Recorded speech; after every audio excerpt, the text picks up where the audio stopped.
Good afternoon, ladies and gentlemen, dear Mr. Gieseke, dear Mr. Gade, distinguished panelists, dear ladies and gentlemen. A very warm welcome to this webinar on ship recycling, kindly co-hosted by Mr. Gieseke and Mr. Gade. Mr. Gieseke is a member of the European Parliament for the group of the European People's Party, and next to other positions, he is a member of the Transport Committee of the Parliament. Mr. Gade is also a member of the European Parliament for the Renew Europe group. He is chair of the delegation of the European Parliament for relations with India and also a member of the Transport Committee of the Parliament next to other positions. My name is Martin Dorsman and I'm ECSA's Secretary General. I will be your host for today's webinar and I will start with an opening statement. You might have noticed that we did not open the chat. We have quite a large number of participants, so in opening the chat would be, I think, a little bit too complicated. You had the possibility to send in questions before, so a number of these questions will be dealt with during the panel. I have to go to my presentation. Here we are. So I think most of you will be familiar with ECSA, but for those of you not, please allow me to introduce very quickly ECSA to you.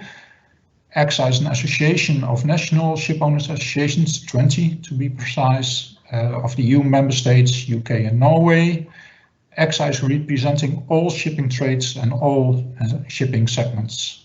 We were founded back in 1965, and what we do, we promote and protect the interest of European shipping. And if I say European shipping, what is European shipping representing? Well, we control some almost 40% of the world fleet. We are responsible for 2 million jobs onshore and on board the fleet, of course. And we contribute every year 149 billion euros to the EU economy. And I think sustainability is key to all the work of ECSA. And of course, sustainability can be distinguished using three perspectives. The first one is economic sustainability. Shipping is a global industry with very fierce international competition. The challenge for Europe is to remain a competitive business location for European ship owners. Sustainability is, of course, also from a social perspective. For a global industry, we are quite special, I dare to say that, as we have a global trade union and a global employers association, and they negotiate global minimum wages. And we have a United Nations body, the International Labour Organization, that sets the rules for the living and working conditions on board vessels. At European level, we work closely together with our social partner, the European Transport Workers Federation, for example, on 3 joint projects funded by the EU on future skills, on increasing the participation of women in shipping, and on the effect of increased automation and digitalization on onboard safety and well-being. And ECSA's main goal on social is to increase the attractiveness of European seafarers, as they are an important factor not only for the EU shipping industry, but for the whole EU maritime cluster. And the third perspective is, of course, environmental performance of shipping.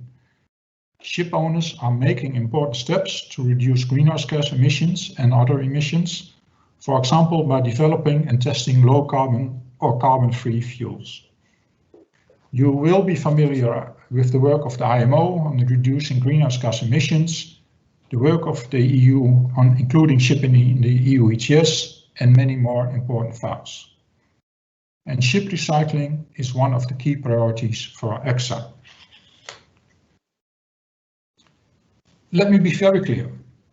You will be familiar with the pictures with horrifying working conditions and pollution of the environment in many ship recycling facilities around the globe. But we also experience very positive developments, especially in India alone. ECSA organized 2 visits to Alang to take stock of the developments and to discuss with the Indian stakeholders possibilities to support this process. Tremendous progress was achieved by numerous Indian yards over the last years. We should encourage policies that incentivize more yards to follow suit. You see them on this sheet, facilities that work at much higher standards. And ECSA's aim is to introduce these sustainable standards as quickly as possible globally, not only in Europe, but also in Asia, where more than 90% of ship recycling is taking place. How to reach that goal? We need the regulators and we need countries. The IMO already adopted back in 2009 the Hong Kong Convention. And the convention is aimed at ensuring that ships, when being recycled after reaching the end of their operational lives, do not pose any unnecessary risk to human health, safety, and to the environment. The convention has not entered into force, unfortunately, due to the slow ratification process. And I'm sorry to say, but also EU member states were rather slow, with the exception of France. Today, as we speak, 7 EU member states have ratified the convention. The Hong Kong Convention is important as it creates a level playing field for the end-of-life ships that are sent to recycling facilities. With the convention in force, substandard facilities now able to offer a better price for end-of-life vessels can no longer work under these poor conditions and have to improve. It's crucial to stress that shipping, being a global industry, needs ship recycling facilities that are located around the globe and also close to markets where there is a demand for scrap steel.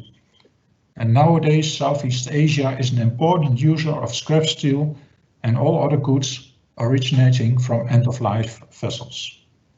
And let me also stress that we should not try to limit access of EU ship owners to recycling facilities outside the EU or OECD. I think it's an illusion to think that all EU-controlled or EU-flagged vessels can be recycled in Europe. And we should also care about the people currently finding a job in the ship recycling industry. We should increase their living and working conditions, not pushing them back into extreme poverty by trying to relocate ship recycling in an artificial and non-competitive way to Europe. As Europe, we also have to respect and work on the UN Sustainable Development Goals, not working against them. And the Hong Kong Convention delivers on these goals.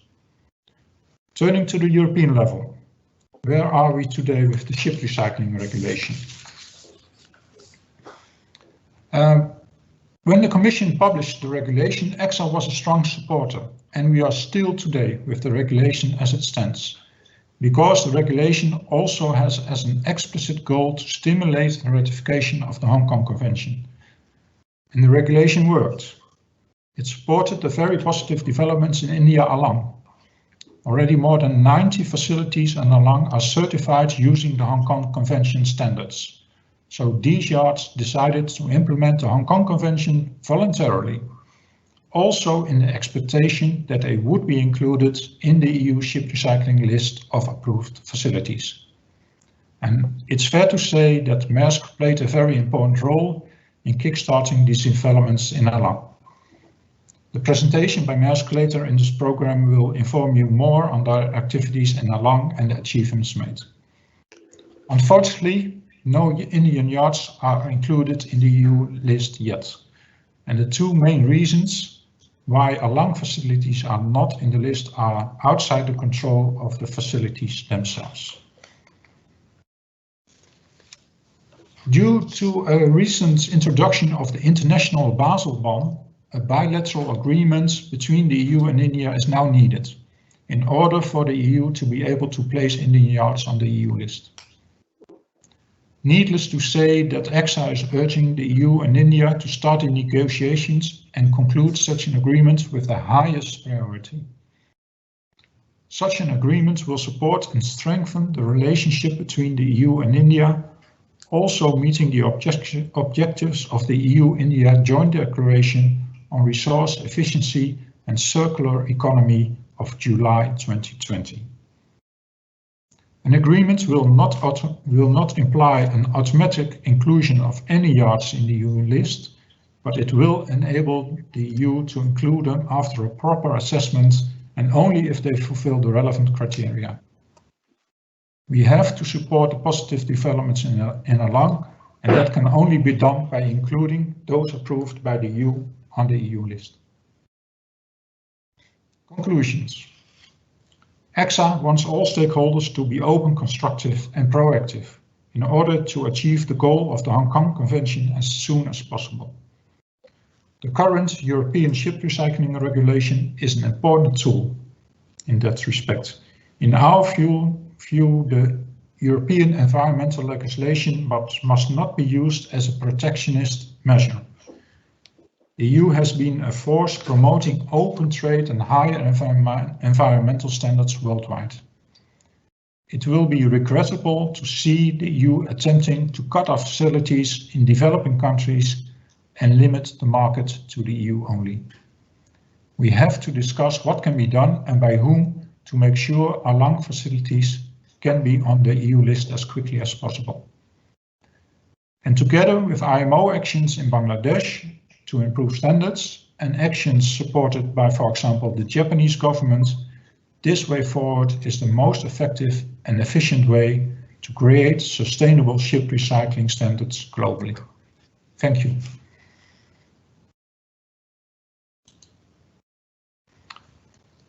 I would now like to give the floor to Mr. Gieseke for his short introductory statement. Mr. Gieseke, the floor is yours. Yes, thank you very much, Martin. I hope you can. Yes, thank you very much, Martin, for your introduction. I hope you can see and hear me. I want to give a warm welcome from my side. Especially I want to welcome the panelists, Ms. Jensen, Mr. Kumar, and Mr. Bergolf. Of course, my co-host, Søren Garde from ENU. Good to see you.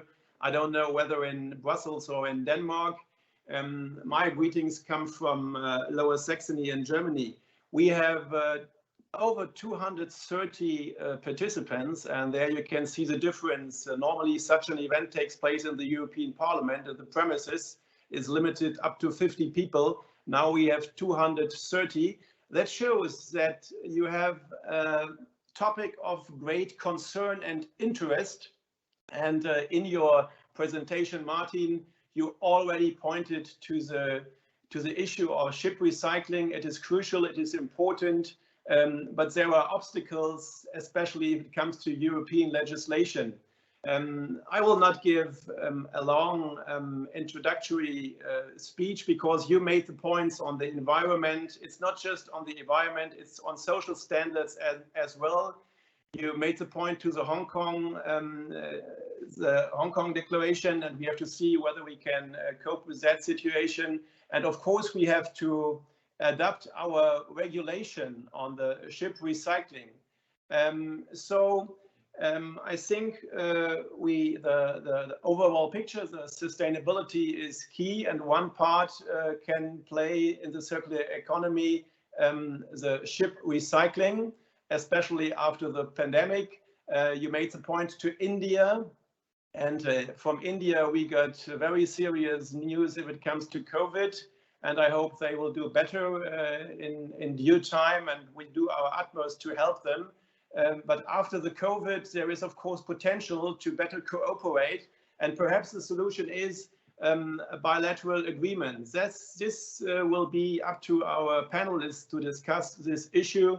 From my point of view, a warm welcome, the right topic for the right moment. But one point I'm a bit sad if you see the overwhelming interest in this topic. And we have to recognize the Commission is not showing up. That is obviously a pity. We have 30,000 civil servants there. I would have been very happy if someone would be responsible for this very important topic. But perhaps we can send our questions or the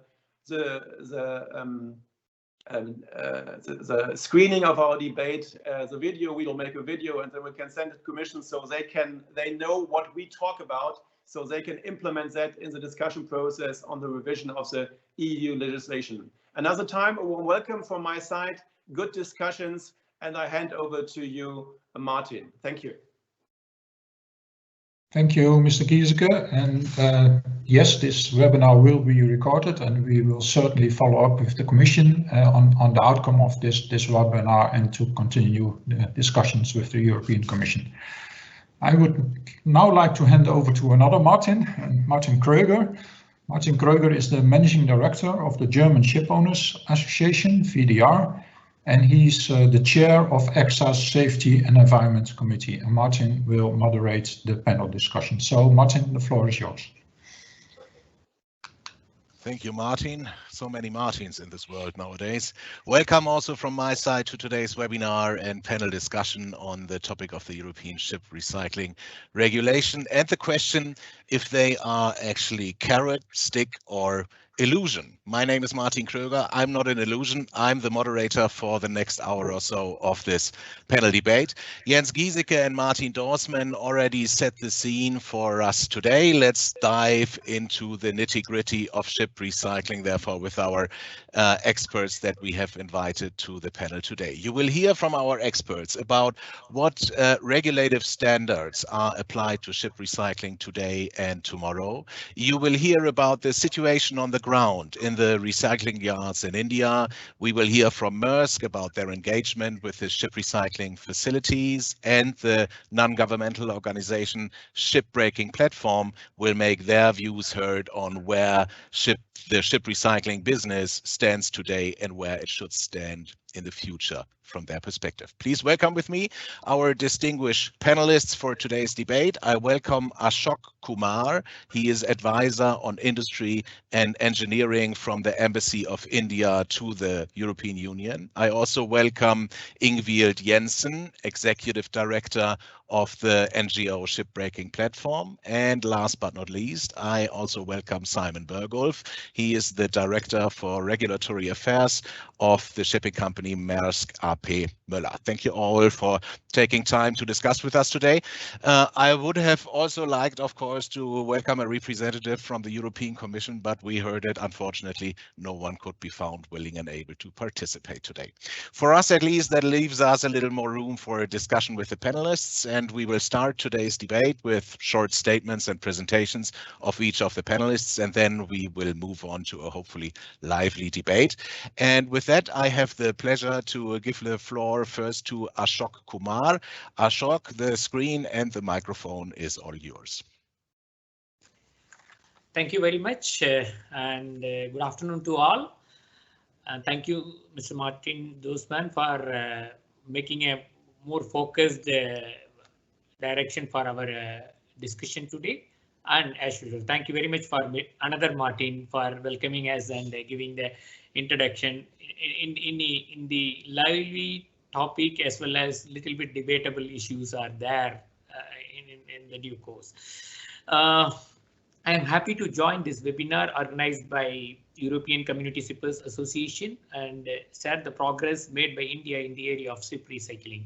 As already highlighted by Mr. Martin, that which is one of the largest ship breaking yard, I can say, in the world. I can say it accounts for almost 30% of global ship recycling or breaking and rebuilding activity takes there. And as you all know, the maritime history of Indian shipbuilding begins right from the ancient civilization. You all know, and I no need to repeat the things. And in recent past centuries, the shipbuilding industry in India was mainly carried out in coastal territories, and mainly such as Mumbai, Cochin, Tuticorin, and Gujarat, and some southern part of Kadalur. And like shipbuilding, ship recycling is also as a traditional business in India, and you all appreciate that. And one of the reasons why ship recycling activity became a boon for India was due to the rise of electric arc furnace during the mid-80s and the rise of demand for steel melting scrap. Mr. Martin has already mentioned in the open up the thing, wherever the demand for the scraps are there, this business for ship recycling and ship breaking and rebuilding also plays an important role. And India appreciates and India knows the value of ship recycling business in terms of social security and environmental as well as economic progress for Indian society, especially the focus in the areas of coastal area where shipping and ship recycling, ship building activities are more focused. As you are all aware that in our Honorable Prime Minister as well as Indian Finance Minister in her speech in the budget February 2021 was the ship recycling has been given a major focus. In that the country's aim was to double the tonnage of 4.5 million tons, which is now to be doubled by 2024. And it also laid stress on the increasing efforts being made by the Indian government to enhance in bringing more ships from EU countries and Japan. Yeah, some hiccups and initial problems are there after 2019. I know that we are in the process going to discuss, and India and the European Commission is in the process of addressing it. Along shipyard, I no need to mention already. Our Secretary General has mentioned that how the progress, and he has led 2 teams in 2016 and 2019, which has been appreciated as such. The shipyards, if you see, around 131 shipyards are there in Alang area, and the big association of ship recyclers, ship recycling business employees associations are there. They all met, and how the progress has made. And you all know that this ship recycling along ahead contributes more than 90% of this 4.5 million tons of ship business in India. That means along is the face of ship recycling in India. And along represent the Indian image of ship recycling, and rightly pointed out, it is the progress made in some of the shipyards to meet the Hong Kong Convention and to meet the European regulation guidelines also. That way it has moved a lot. Hong Kong Convention itself, India has ratified in 2019, and it has given enough time and space for the stakeholders to come up, because it is one of the big business to give support economically and socially, also in terms of employment and other facilities, and as well as to do the environmental protection also. As you all know, in Alang, I want to just mention one critical point, that the ship recycling in Alang, if you see that, it has a capacity to reduce the 7.34 million ton of carbon dioxide emission annually as compared to the conventional steel production from iron ores. That is one of the important environmental impact benefit the ship recycling business is doing by doing this. And the aim of Alang as well as Government of India is to double this capacity. That means we want to address the carbon dioxide, I mean CO2 emission more efficiently. And if you see, since its inception of 1982, about 63.2 million ton of steel has been generated from ship recycling along, and 103 million ton of carbon dioxide emission has been saved compared to the traditional steel protection activity. This is one of the important thing I want to highlight, how the progress made, and as well as environmental contribution also, because everyone knows the importance of ship recycling in India for economic activity as well as social responsibility. But environmental aspect also, it's clearly addressed, and still we are improving on it.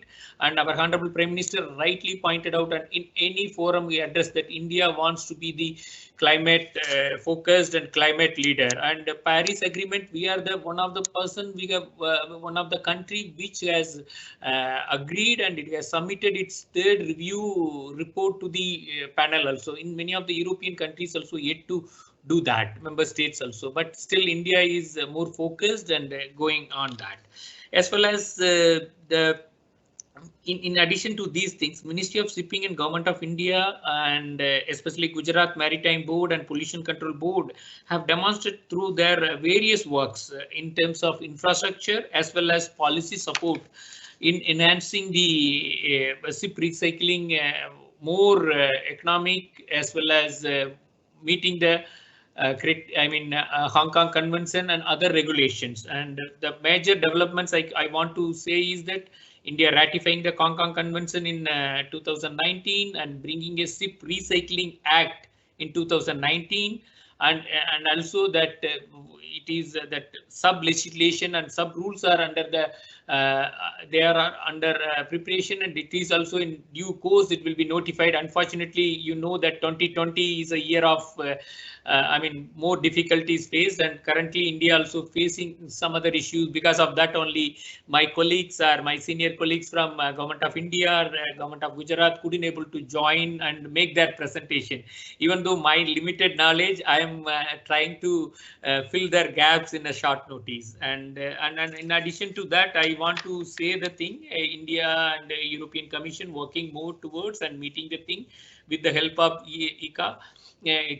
They have visited and they have made the observation. In general, they have made all the observation quite positive as far as concerning the shipyards which are applied to the EU green listing, and they mentioned that they are quite satisfied, but some technical issues in terms of health and some downstream waste management, but which has been also addressed and they have clarified.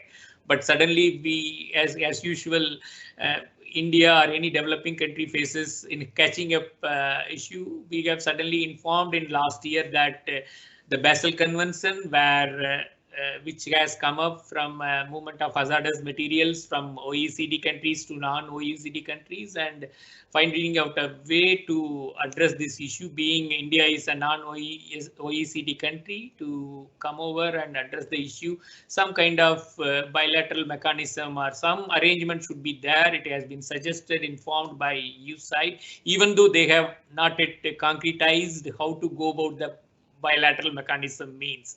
So they are also internally discussing, and I think they will also come up. As far as India is concerned, it is also involving a climate and environment ministry, the stakeholders consultation, and everything is over. It is, I'm hopeful that once the situation of present pandemic, which has suddenly it attacked in a horrific way in last 3-4 weeks, we couldn't able to show the progress. Otherwise, we must have seen some kind of communication from Indian side to European Commission, which we are expecting sooner.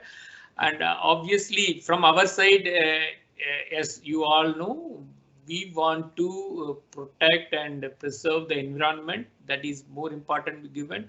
And India, through its actions, especially in SIP recycling as well as shipping activities, we are moving forward. And India has conducted International Maritime Summit also. Recently, I have requested ECSA also to join, and they have also participated. And as you know, European is the one of the industrialists and investment who are coming to India in all the sectors. Maritime sector also has come up in wide open, and I welcome in those areas also for your suggestion, investment, and anything.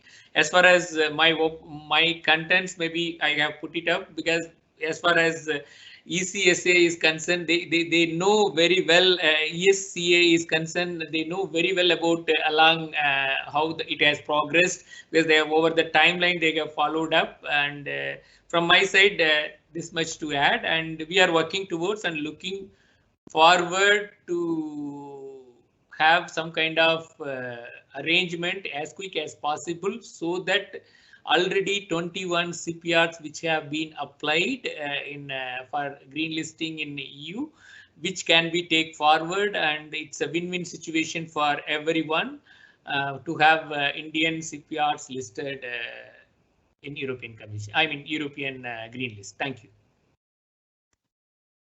Thank you, Ashok. Very interesting statement and presentation. Allow me, because you mentioned that you only have another half an hour left to stay with us here today. Allow me a question. I mean, if you look at the Indian yards, and where they stand today, you have come a long way in a very short time. You mentioned correctly, we have about 20 yards that apply to the European list, to be on the European list. If you compare the standards these yards have nowadays to standards that were present in India about 10 years ago, it is a complete game changer from my perspective. But you also mentioned that India plans to double its recycling capacity by 2024. That means if you are actually engaging this endeavor, you will end up with about 50% of the world recycling capacity only concentrated in Alang. In this movement, do you see the European ship recycling regulation rather as an incentive or rather as a stumbling block? I'm frankly speaking, I'm not an expert in this thing to directly answer the thing. As far as India's aim to double the ship recycling capacity in India, especially in Alang, in other parts also, it's not compromising on environment. That statement I can place it on, because India also come up with so many rules and regulation. After the Hong Kong Convention ratification, we are meeting the standards. Yeah, obviously there is a EU regulation has some more requirement which need to be met. Obviously, it is not EU green listing happening as a country as such. It is a individual yards, SUP yards which are coming and meeting the standards and applying and getting the business. And as of now, I can say that it is a challenge for India, because as you rightly mentioned, it has moved a lot. And as a shipyard and as an individual unit, as a collective unit in a long yards area, it has progressed a lot. But somewhere when the progress is appreciated by everyone and industry, and same kind of some things should be given space for India in every sphere. And it is not that we are going to stop there. We will meet and achieve the European standards, but we need a transition time, and we need to be given due course and appreciation. And obviously the team is reviews every 2 years, 1 year, that's fine. I can say that at the moment we should have some kind of mechanism. If any legal difficulties are there with Europe to send, especially in Basel Convention, we need to come up with some kind of solution as quick as possible. As you rightly pointed, these 20 or 21 shipyards which are ready to be listed, if it is done as quick as possible, it is a win-win situation. That is my take on this. Thank you very much for your accepting my request, and appreciate considering the difficulties we are facing because of COVID. I have a small engagement. I need to travel around and just mobilize some small things which are reaching to India today. That's why my apologies for that, and thank you very much for inviting me and providing this opportunity. Thank you all. Thank you, Ashok. Very fine. One last question. The interesting part about ship recycling is that a ship is actually recycled. 95% of what you get out of an old ship is given back into the circular economy, if you want to say. And that especially goes for Alang. If you have visited Alang, you will have noticed on the streets around the shipyards, you will see shops that sell off all the equipment that has been brought from the ship on shore for a reuse or a second-hand use. How important is the steel that you get from the ship recycling to the Indian economy and to India itself? Because, I mean, most parts that you get from the ship is actually the steel. You have the re-rolling mills right behind the yards, so you will have short ways from the yard to the re-rolling mill. But how important is this used steel industry for your country? Thank you. Obviously, you can know that India is now 3 trillion economy, and which aims to grow much faster. And as you know, steel is one of the important input, raw materials or final product, whichever way you can put it across, for the various activities, starting from infrastructure in terms of road, airport or any other thing, to the building also. As you know, India is moving more towards housing for everyone, and even industrial activity. And you may appreciate during COVID time also, Indian road construction on an average per day almost, if I say that 30 kilometers or 31 kilometers per day, the construction was happening. So every aspect, the requirement of steel directly or indirectly is more, I agree. And today, one of the major steel consumption is happening in India, as you know all. And obviously, our per capita consumption is quite low compared to global average, as well as European or any developed nations. In due course, it will increase more, and obviously the contribution from ship recycling also will play an important role, as I have already mentioned, instead of in terms of value as well as environmental aspect, and it is quite important for India for its to meet its demand and consumption. Thank you. Thank you, Ashok. Does any one of the panelists have a burning question for Ashok? Now would be the right time to ask this question. If not, we would move on with the presentations. I don't see any hands up. Thank you. Then I would like to give the floor to Ingvild Jensen, as I said, from the non-governmental organization Shipbreaking Platform. We are very happy that you join us here today, Ingvild. I would say the floor is yours, and we're looking forward to your presentation. Thank you. Thank you very much. Can you hear me now? Yes, good. Thank you very much for inviting me to speak at this event, and I'm very happy to present some of the views we have on opportunities for sustainable ship recycling in the coming years. But I wanted to start off with this quote from a former Environment Commissioner, Stavros Dimas, really framing the whole issue of ship recycling within hazardous waste trade. We all know that vessels contain large amounts of hazardous materials, asbestos, PCBs, paints laden with heavy metals, residue oils, etc. And this is really the difficult part of ship recycling, properly managing these wastes. Each year we collect data on the numbers of vessels scrapped globally, and here you can see an overview of the number of vessels. We range from 1,200 to 600, approximately 800 large ocean-going vessels are scrapped annually, and as you can see, most of these end up on one of the 3 beaching yards in South Asia, in Bangladesh, India or Pakistan. The proportion has somewhat reduced. So, I mean, whilst in 2013 we saw almost half of the vessels being beached, we're today seeing more of the vessels being beached. If you dive into the data a bit more, you will see that Bangladesh is the largest shipbreaking country in terms of tonnage. In terms of number of ships, India alone will be the largest shipbreaking area.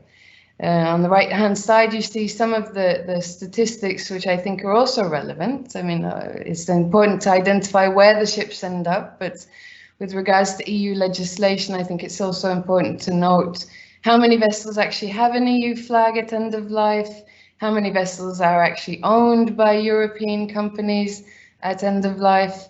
And as you can see, there are way more vessels owned by European companies than actually flagged under an EU flag at end of life.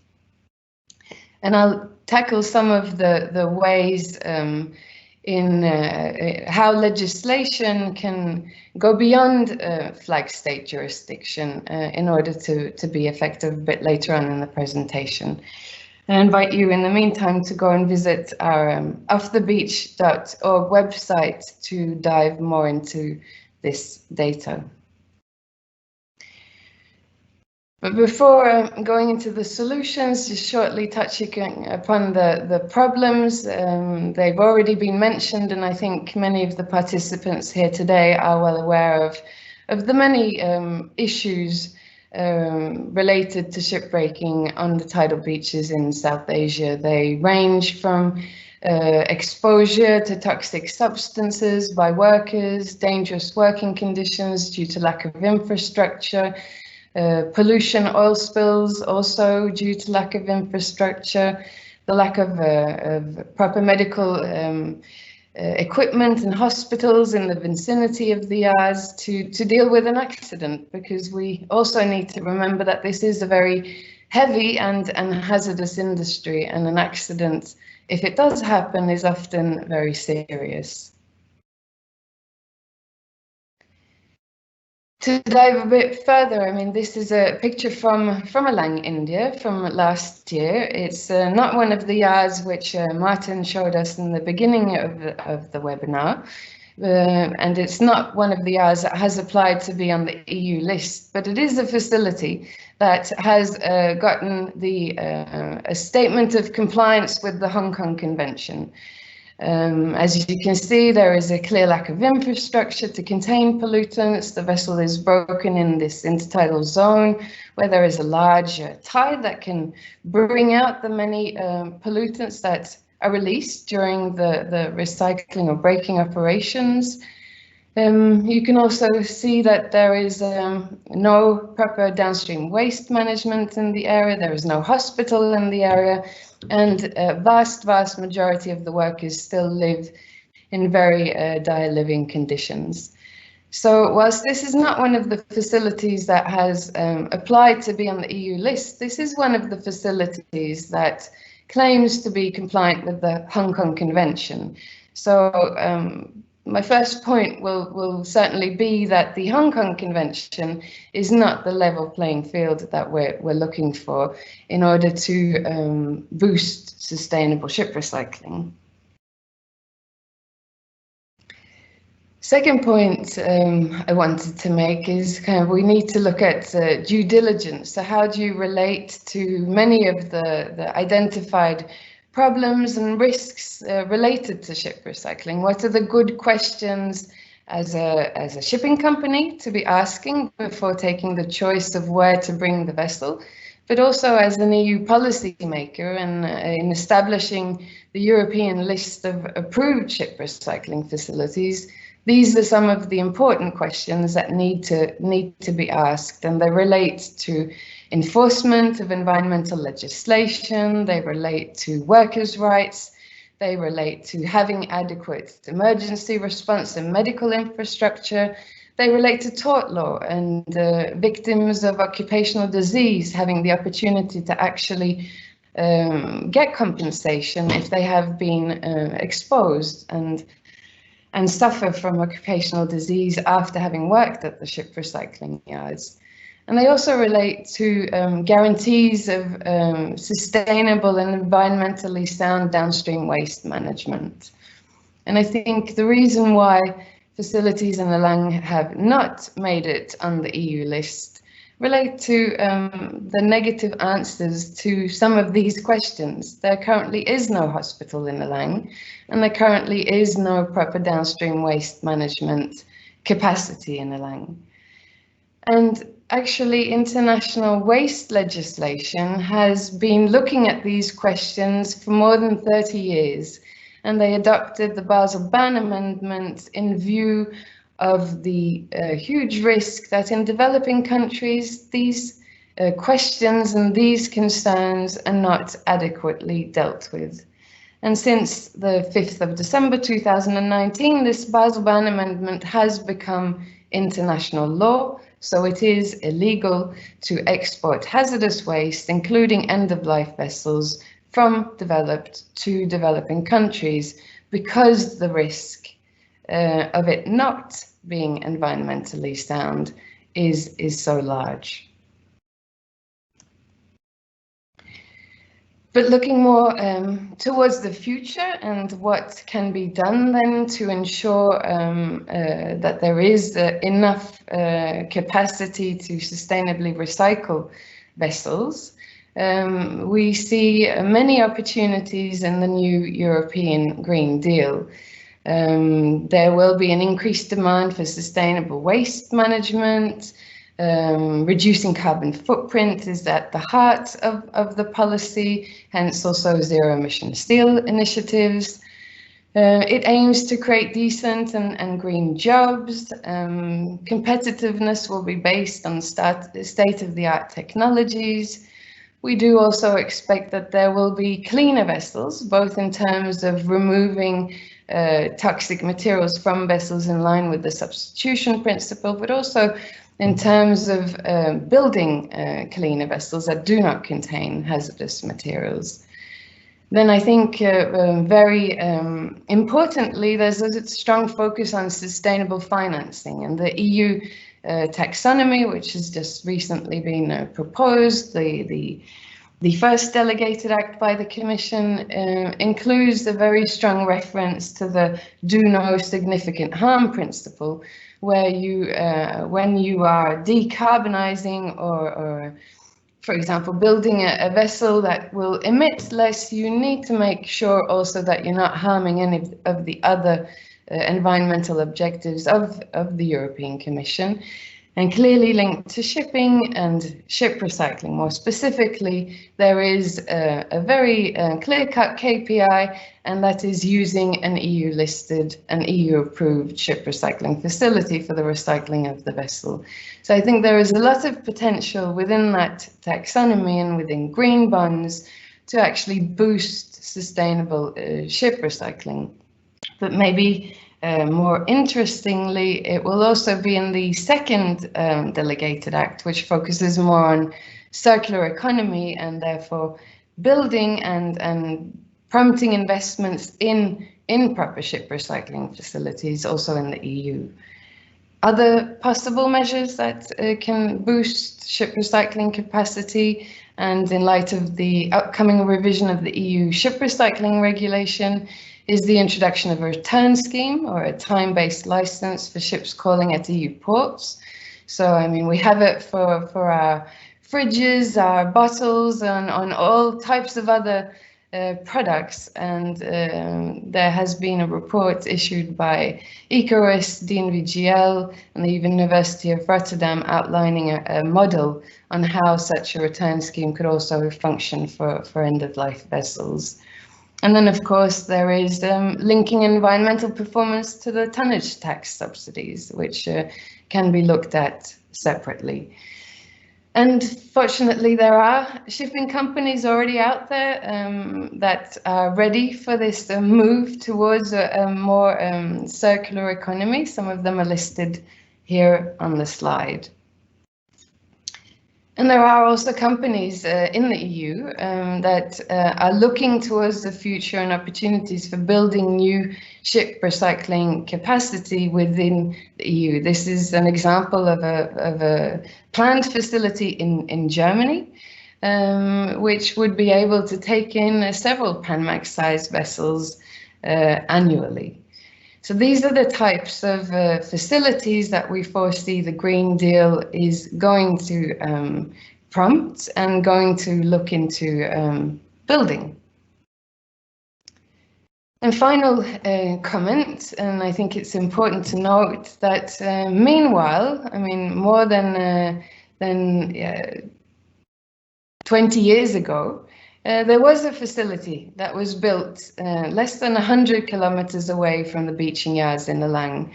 It was 4 docks. It was built by a Japanese investor who at the time thought that many of the single hull oil tankers would be directed towards this facility rather than the beaching yards. I think at the time there was much less awareness of the problems linked to ship recycling, both with policymakers and the general public and the industry itself. And at the time, the beaching yards in Alang were not closed. So this facility was not able to compete with the beaching facilities. I think today, such a facility would be much more fit to both meet the EU standard and also to attract responsible ship owners. That being said, I mean, there are 2 main problems that remain in Alang, and that is on the downstream waste management side and the lack of a hospital. And that, in light of the ban amendment, we do not see how the EU can approve facilities in India, but India can, of course, meet the EU standard. Thank you. Thank you. That was a very interesting presentation, which gives a lot of food for thought. Before I hand over to Simon for his presentation, allow me one question and a comment. You mentioned interestingly, you mentioned the financial return scheme or the financial mechanism as one of the measures that one could think of to incentivize recycling in Europe. That is a mechanism which has been looked at, you rightly said it, by a study, but has been voted down by European Parliament and also seen by the European Commission as not practical and not workable for international shipping. But besides that, if I look at the work of the NGO you work for, I must say it was quite successful over the years. If you look at where the yards in Alang came from and where they are today, from my perspective, you achieved quite a lot as an NGO in raising standards. If you look at your work, you only showed this one yard in India, which obviously doesn't comply with the standards in Europe, but what you didn't show is the top-notch yards, which of course look completely differently to the one that you showed us. And I think that is mainly also due to the work that your NGO did. So if you look at your own work, would you consider it to have been successful over the last years, or do you consider it to be, I don't know, in the middle of success, because obviously you're not done yet? What would you consider your work to be, in what stage? Thank you, Martin, for the question. First, just to correct you on the financial incentive, the model, the return scheme, has not been discussed in the European Parliament. So it is a new model which the European Commission has actually credited as being very good model. And it is one that we expect that they will include in the revision process in 2023 for the EU ship recycling regulation. So we're hopeful that lessons have been learnt with regards to previous models presented, and that this new model of a return scheme is something that could actually work for everyone. Then on whether we've actually achieved our campaign goals, no, we're still very far away from having achieved them, unfortunately, but I do see that there are many pieces of the puzzle coming together. And one of them, which I did not mention, is also a lot more awareness with enforcement authorities on the actual circumvention of international waste law. So we're seeing several criminal investigations going on, and the whole issue of illegal export of end-of-life vessels to developing countries being clearly defined as an environmental crime. We're seeing Europol, Interpol getting involved on the issue as well. So I think that's an important piece of the puzzle, which I didn't touch upon in my presentation, as many other issues. But in terms of actually having the sustainable ship recycling capacity for all the world fleet available, no, I mean, we're still far away from that, but I am hopeful that a combination of more effective enforcement, the Green Deal, more ship owners becoming aware of this issue and adopting responsible policies, and also the financial institutions getting involved, that we're on our way. Thank you, Ingrid. And with that, I have the pleasure to give the floor to Simon Bergolf of the shipowning company Maersk for his presentation. Simon, floor is yours. Thank you. Let me see if I can get my slide up here. So can I get a check that this is visible? It's visible. Perfect. Thank you very much, and thank you to the two speakers before me. Really interesting. Let me see if I can follow up a little bit with the Maersk perspective. I'd just like to start by sending all my thoughts to my Indian colleagues and Indian friends. It's a very disturbing and sad situation in India, and I hope that this gets better very soon. I'm Simon. I'm Director of Regulatory Affairs at Maersk, and I've been following ship recycling now for a number of years. I was actually also in Brussels when the ship recycling regulation was adopted at the time. I'm not going to spend too much time on what Maersk is. It's a global container company. We are one of the leading container companies in the world. We're truly a global company present in 130 countries. We operate and own 700 vessels. We own half of them, actually. And as you can see here, we're really present all over the world. I would say that Maersk as a company does not recycle that many ships actually annually compared to how many own. And that's because we generally have a very young fleet and the ships are sold before they are recycled and traded 10 to 15 years after they are sold. Let me move to the next slide. In 2016, so ahead of the entry into force of the EU ship recycling regulation, but also, of course, ahead of the entry into force of the Hong Kong Convention, which is yet to enter into force, Maersk decided to adopt a responsible ship recycling standard. And we decided to do that in a very transparent and open way, and actually put it out there on our website for anyone to be inspired, whether they wanted to copy it or take it. It was completely free. I think we were the first company to do that strategically, to just be completely transparent around our ship recycling standards and what we were doing. I would say that the standard goes beyond the Hong Kong Convention because it does include elements of labor, of human rights and anti-corruption. So it's a substantial piece of a substantial document, a substantial standard you can find on our website. If I would have to point out a few elements that I think are really important in our standard, it's the on-site presence, which means that at any time a Maersk ship is recycled, wherever it is recycled, this is a global standard, so we apply it with the EU list, we apply it outside of the EU list, but we need to have an EU person, Maersk person on the site at any time. That's a pretty important commitment.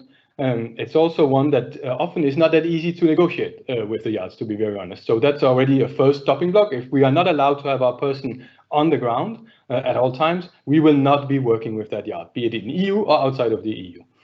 The importance of having the person on the ground is also that that person has the right to stop work. So whenever that person, he or she may see that there's something that's going on that is not up to our standard, he or she may stop all the work that is going on our vessel. And we've done that. We've done that a couple of times when we've seen things that did not live up to our requirements.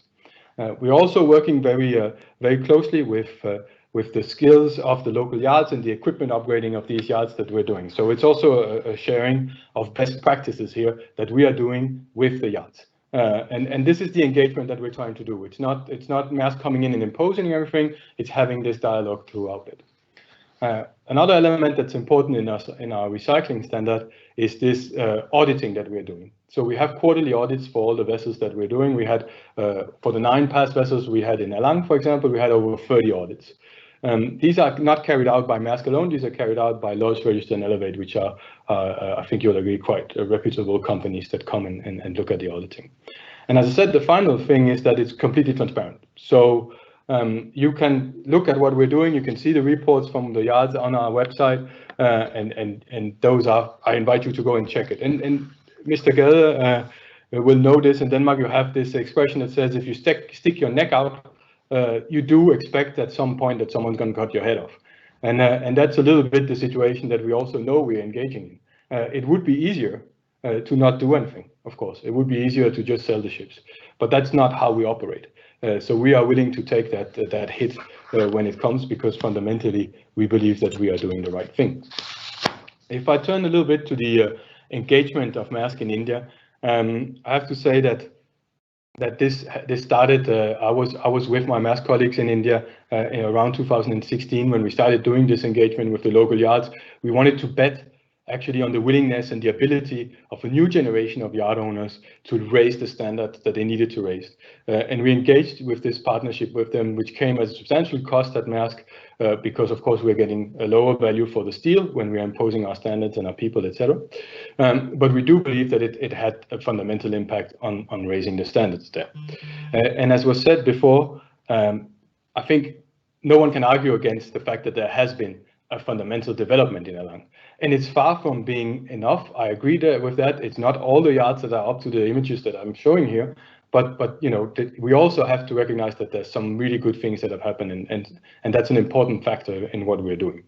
One example that I would like to raise here is the discussion we had with a yard owner in the beginning. As Martin alluded to, the steel in India is re-rolled, it's not melted. And that means that if they cut the steel blocks in very small blocks, the value of the steel is less.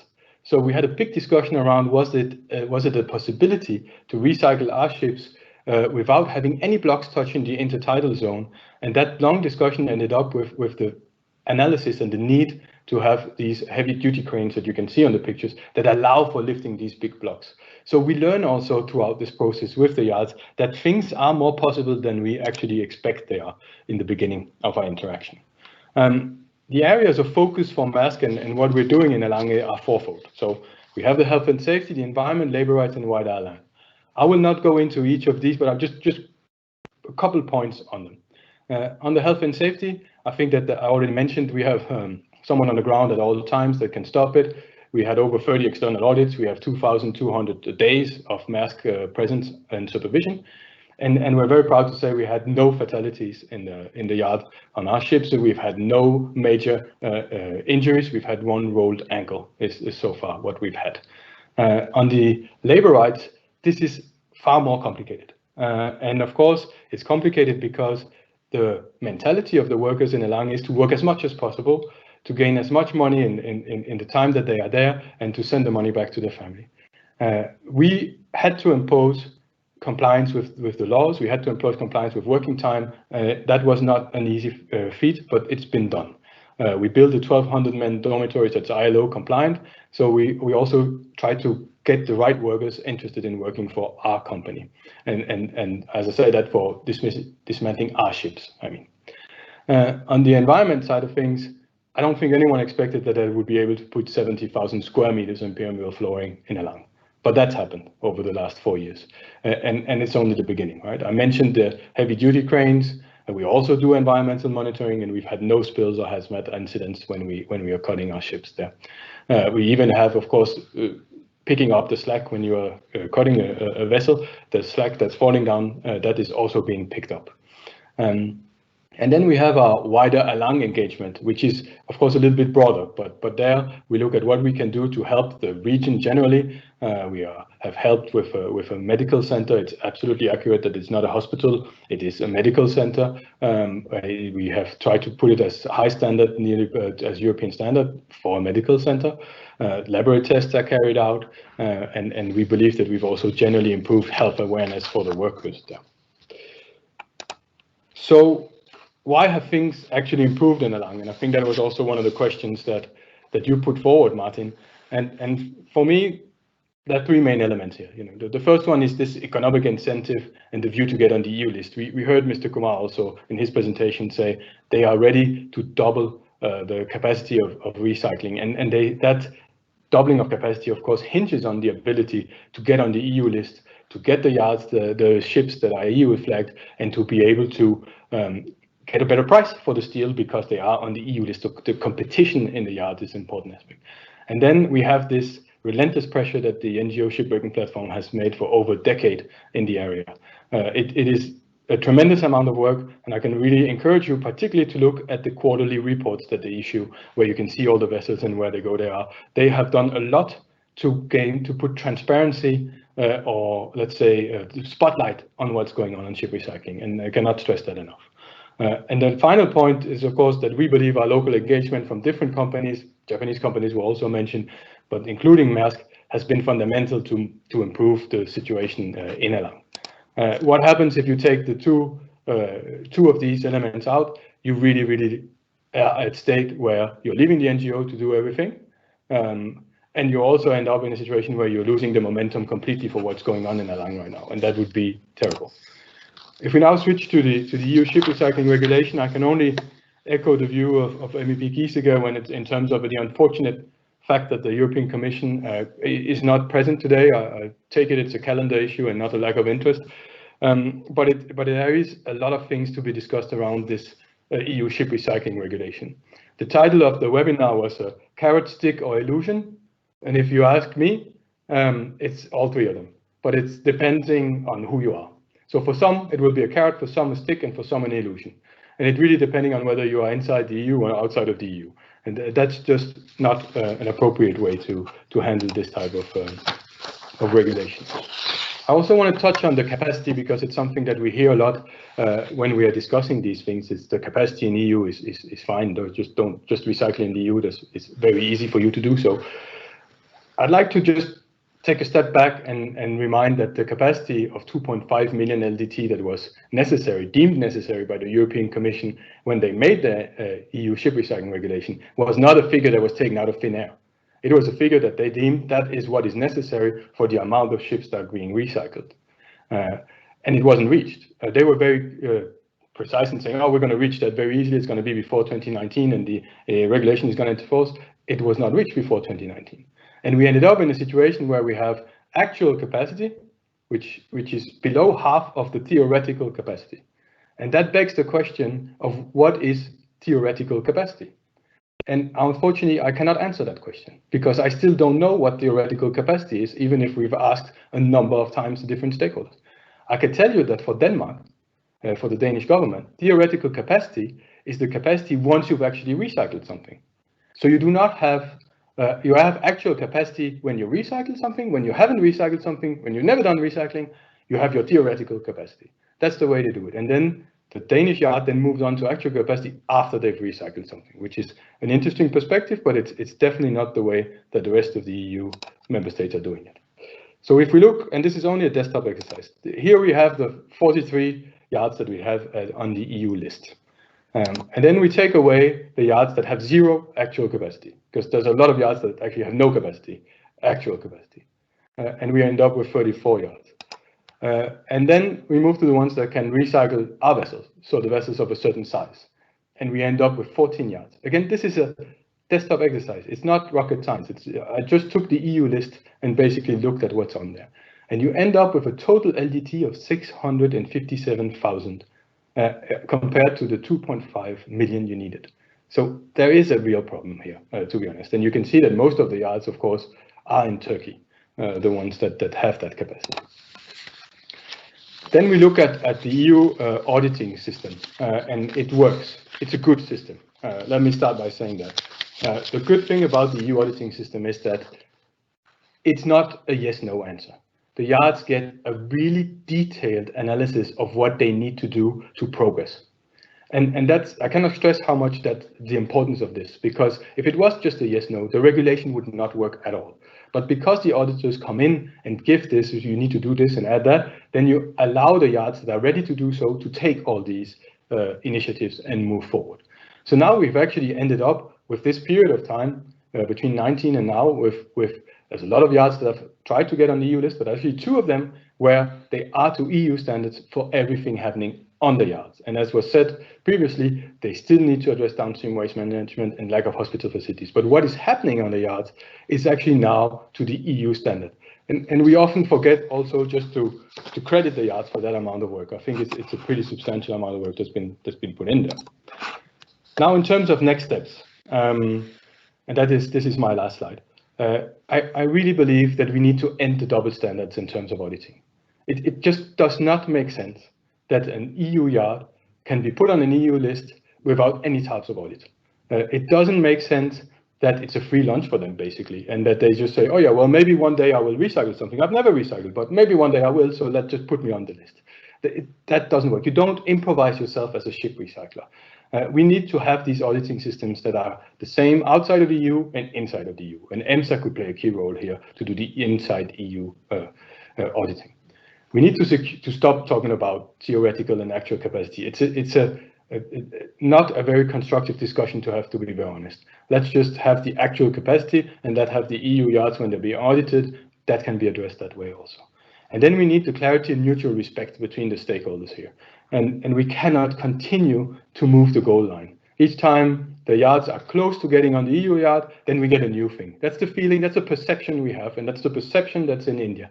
And it may not be accurate, but it's certainly the perception. The last example is the Basel Ban Amendment, which we've known, as was said, for 20 years, that would and came as a surprise for all regulators. in December. It's just, that's not better regulation. That's not how it works. It's very, very defeatist. And I have to say, I understand the frustration of some of the Indian yards when that's happening. It cannot be about geography. It has to be about standards. That's what we've said from the beginning, and that's what the Commission has also said from the beginning. I'll finish with these pictures here you've seen. It's not a gimmick or anything like that, but it's just to show you. You can see here you have 5 pictures. I can tell you one of them is not on the EU list. I think you can probably guess which one that is. That is the below one. And the 4 others here pictures are all on the EU list. The 2 above are Turkey, and the 2 in the middle are Denmark. So if you really want to go out and find these horrible pictures, it's possible, of course. But that's not what this is about. It should be about raising the standards and doing so with the necessary audits. That's all I had for now. Looking forward to questions, and stay safe, everyone. Thank you very much. Thank you very much, Simon. Also a very interesting presentation, which gives us a lot of food for thought and discussion. And the discussion I would like to open now. Of course, it is only a discussion amongst us because we cannot open the chat, but we have received some written questions beforehand. And that brings me to, because Simon mentioned the auditing of the yards in India. If you read through the auditing reports, you can see statements like the facilities had implemented, the facilities in Alang, which applied for the European list, had implemented a good practice and good instructions for the prevention of spills and leakages to the intertidal zone in way of debris control, tank cleaning, slag collection, rendering the topic of protection, protecting the intertidal zone satisfactory to the evaluators. Those are all very positive signs, and it basically nowadays comes down to, for these yards, how is the downstream waste management organized, and do I have a hospital nearby or not? Something where I would say this might be out of the control for the yard, but okay.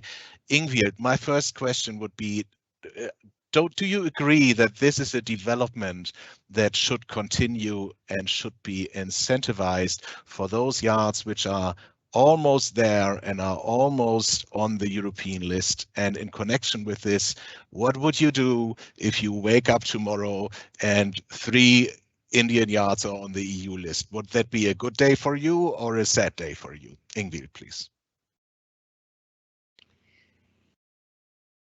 Thank you, Martin, for the question. Well, I think, it was highlighted by the presenter from the Indian Embassy as well, that it's challenging in India. And India has many challenges, and the main challenges that have been identified in India relate to management of hazardous wastes and the lack of a hospital.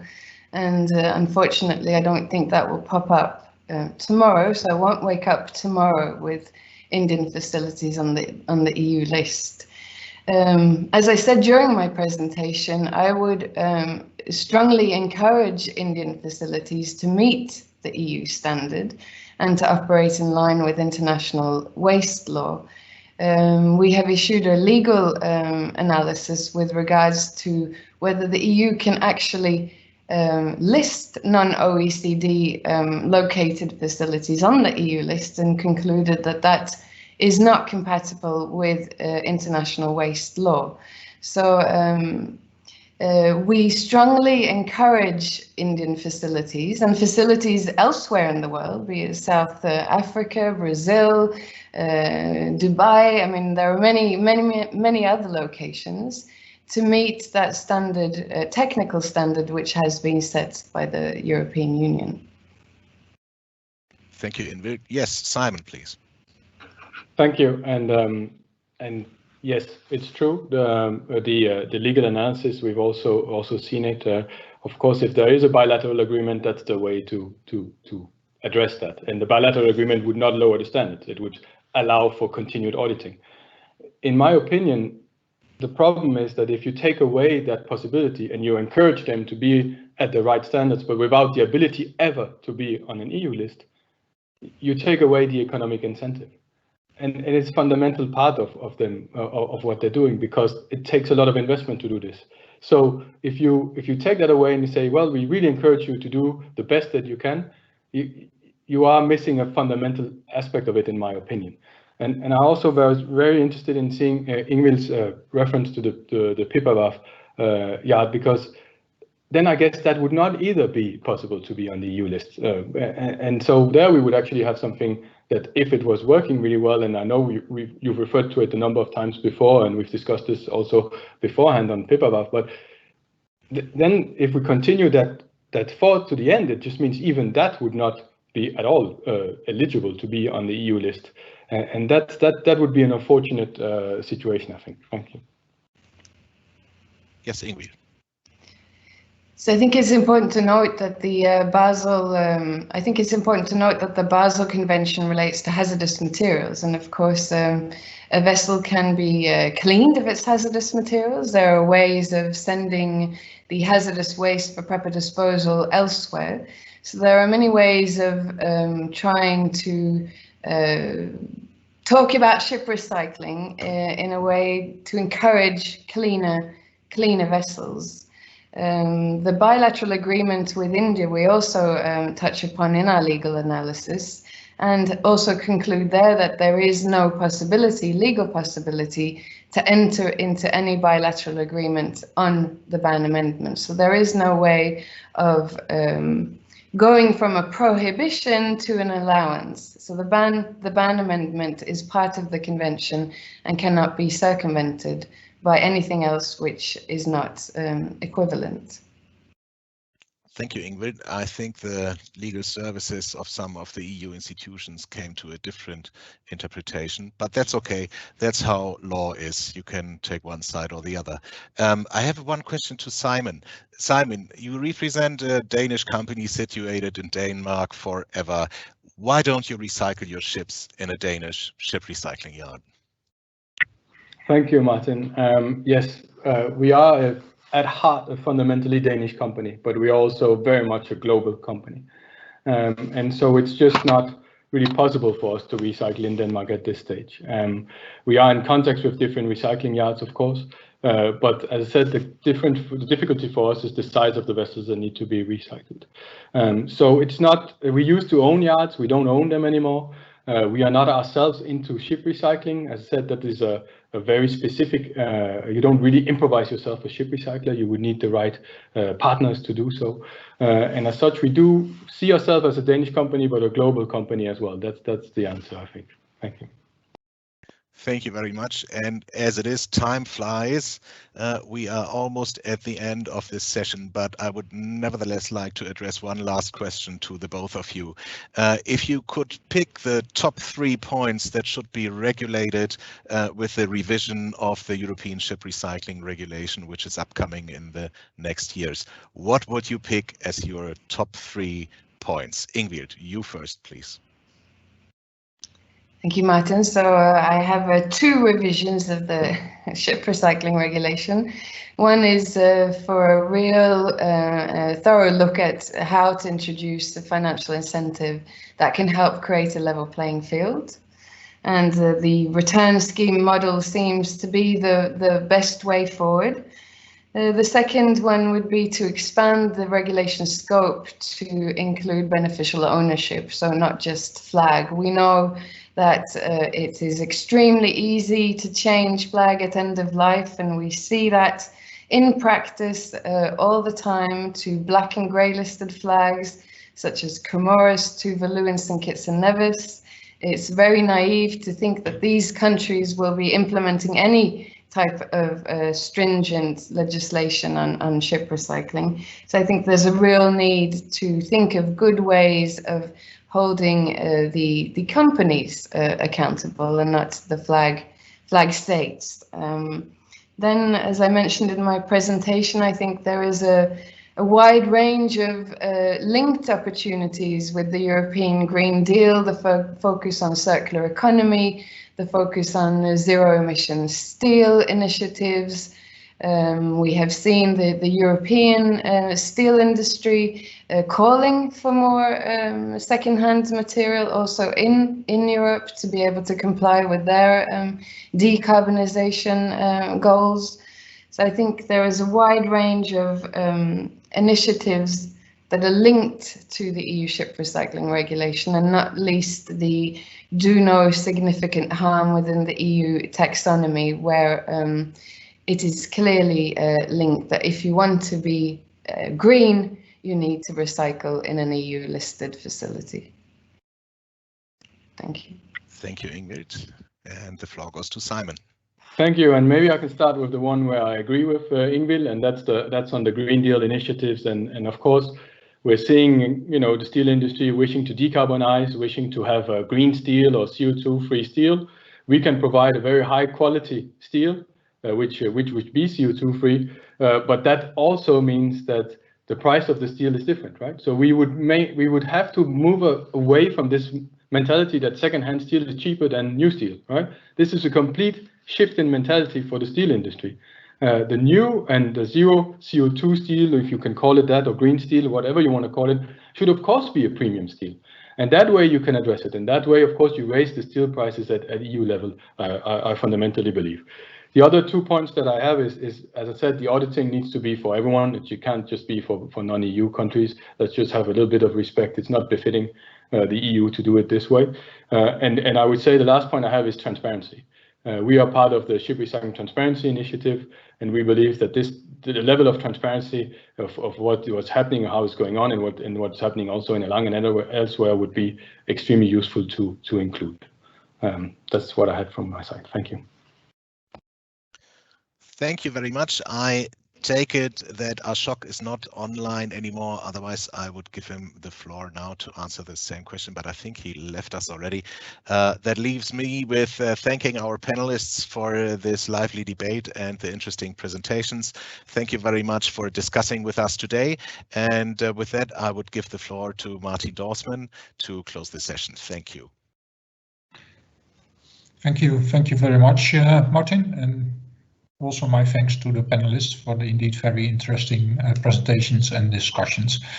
I have to inform that there are apparently technical issues with Teams, so a number of participants could not join, but the session is recorded, so it will be available after the closing of this webinar. So I do hope that those that were not able to participate will be able to see the recorded session. I now have the pleasure to give the floor to Mr. Søren Gade for his closing remarks on this webinar. Mr. Gade, the floor is yours. Thank you very much indeed, and thank you very much to the European Community Ship Owners Association for inviting me as a co-host together with my colleague from the European Parliament, Mr. Kiske. And also thank you to the industry for organizing this event. Thank you to all the stakeholders who are here. Your presence has made for us fruitful discussion on a complicated topic. As a member of the TRAN committee, but also as the chair of the Parliament's delegation to India, I have found today's discussion extremely important and interesting. And we also have to look into the fact that we have just made a roadmap for closer ties with India. It's close to 200 bullet points. We have a summit coming up in the days to come. So this is also an issue. I see it as a part of the closer ties to India in the years to come. I think many things are clear after listening to the debate today. First of all, we cannot treat all the facilities in the same way. There are huge differences, as we also saw and heard from the panelists, between them, and so we need to recognize this. It is important that we do not put them all in the same basket. Second of all, we need to preserve the competitiveness of the industry without failing our values of proper working conditions and anti-protectionism. These are core EU values, and we need to protect them also abroad. And thirdly, we need to provide the right incentives. Some yards have done all in their powers, and still progress is not recognized. That is not fair. In my opinion, this is not how the EU should behave towards a strategic democratic partner as India. We should cooperate on working conditions, infrastructure and environment, and we should reward the yards that meet our strict demands. But these demands need to be fair and need to be within the control of the yards. Lastly, I must admit that it is unfortunate that the Commission did not have time to come and share their views with us today. I do hope we can engage with the Commission in the future, as their opinion on this matter is very important. Because the problem discussed today will not go away, we need a political solution fair to the industry and those yards who meet our demands. Thank you once again to everybody who showed up. Thanks for providing your expertise, and thank you all for the interesting discussion and talks to all who listened. Let's stay in touch on this important matter, and then I will close the session and wish you all a safe and good day. Thank you. Thank you very much, Mr. Gade. I think you made a very clear presentation on the way forward. And indeed, I think that this webinar was a very important step to continue the discussions with the Commission, but also, of course, with the European Parliament and all stakeholders to further improve the standards of ship recycling in Alang. But of course, ultimately globally, because we need to get rid of those very poor substandard facilities as quickly as possible. And I think today's discussion contributed to that. So thank you all once again, all the panelists, all the speakers. And the session is now closed, and I wish you a good day. Thank you very much. Bye-bye. Thank you. Bye.